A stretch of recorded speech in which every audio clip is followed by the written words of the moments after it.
¿cómo estás? Hello, how are you? I hope you are doing it well. Espero que la estés pasando muy bien. This is the second part about bilingualism, the benefits, and some recently studies that we have been looking to tell you about why bilingualism is very important in your life. Okay, remember that if you like our videos, don't forget to like and share with all your friends. Okay, probably this video is more for you as parent because it will give you the idea and some motivation why your kids can start learning a second language. In this case, remember in spoken learning, we provide private classes for Spanish. All right. So let's start with this video. It's gonna be the second part of bilingualism. Okay. As I told you, we were talking about the recent studies about how bilingualism can help you to um, not make disappear. I mean, like not to develop some illnesses, all right, like Alzheimer, dementia, and the Huntington. That is that very weird disease, but it is nowadays with us, all right. Now, as I told you, in bilingualism, we have two stages, the active and the passive. Okay, in the active way, in the active stage, most of the times, the student or the person or the kid is developing speaking and writing skills. Okay, I mean, he can speak and he can write, right? He can do it plus the previous skills like listening and reading, all right. So in this part, the active, it's more like a student that is having um, certain classes. He's in an environment of Spanish in this case, let's say, or it could be English. I don't know. The second language. All right.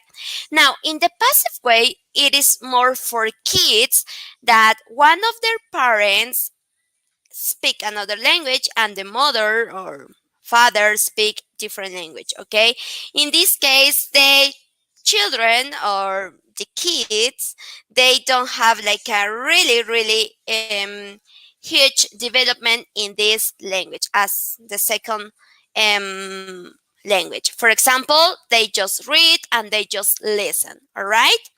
So when we have both, like in the active, when we have both, we can say we have a balanced bilingual, all right? So it means that the kid or the student is in the progress of learning another language, okay?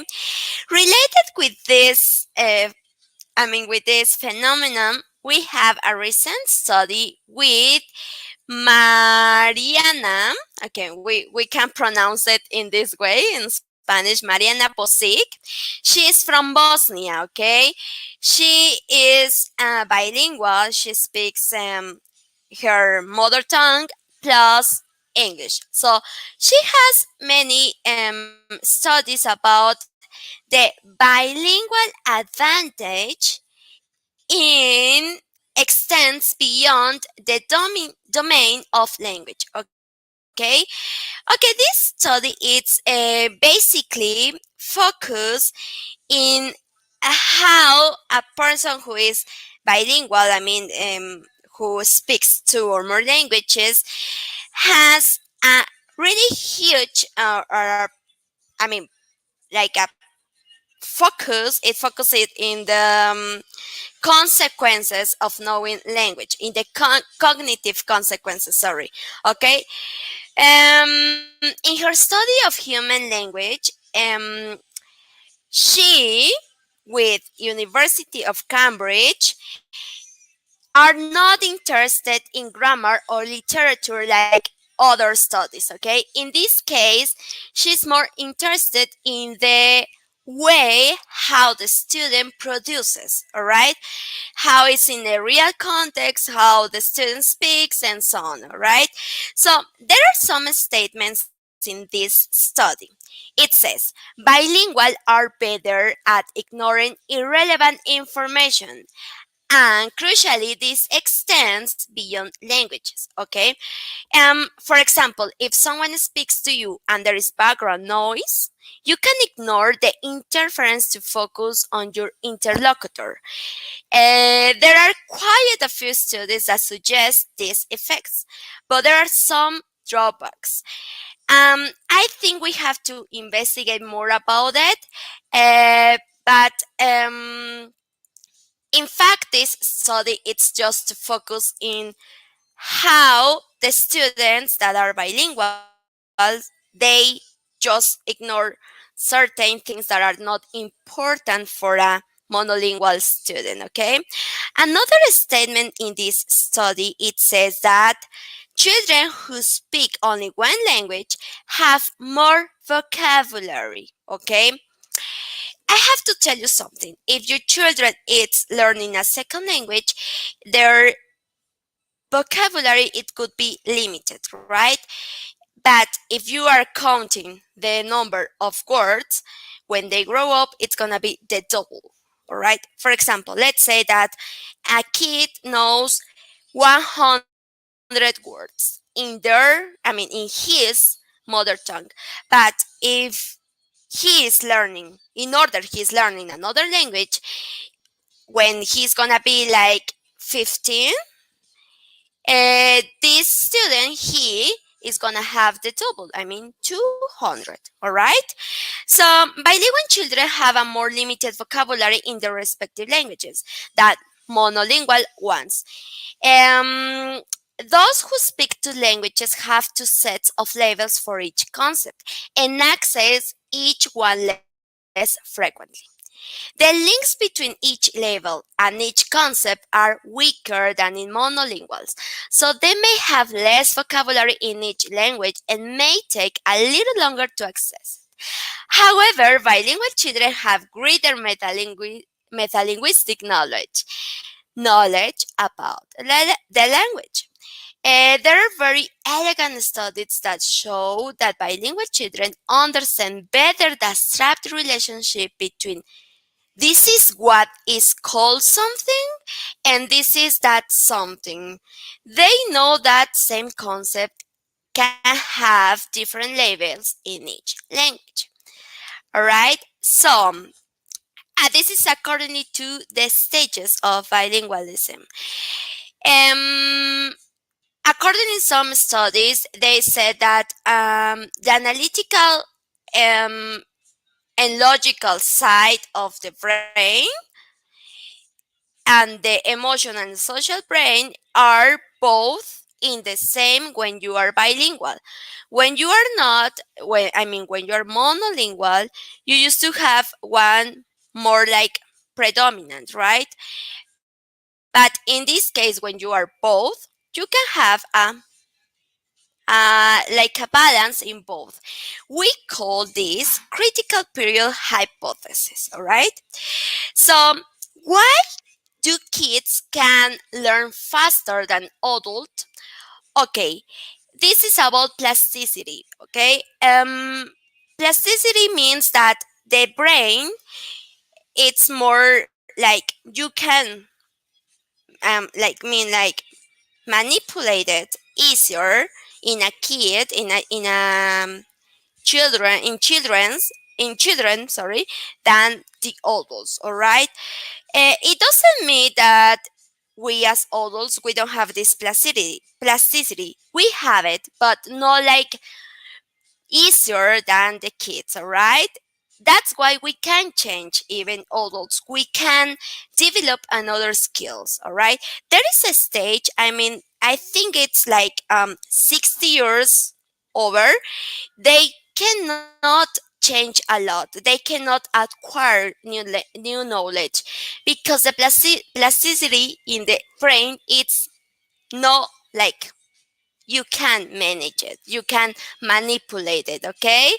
That's why if you are in your 20s, in your 30s, if you have children that they are teenagers or you are a kid, you can even learn better than adults, all right?